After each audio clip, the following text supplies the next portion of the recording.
Kızım Ömer'in böyle dibinde ne işi var?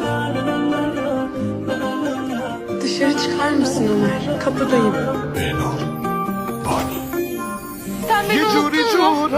Bir dakika, niye ağlıyorsun ya? Sen beni unuttun mu? Neden anlaşamıyorsun artık söyle. Ben gördüm. O kızın sana olan bakışlarını gördüm. Seni onun gülmeni de gördüm. Böyle bir şey vardı söyle bileyim. Söyle.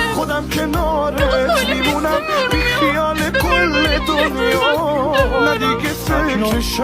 Kafamda ne kurduğumu bilmiyorum ama İlya'dan falan hoşlanmıyorum. Yok öyle bir şey. Emin misin? Yok öyle bir şey. İşte buraya kadar gelmişsin onun için. Onu biraz kıskandım galiba. Biraz. Tamam çok kıskandım. Beni seviyor musun gerçekten? Seviyorum tabii.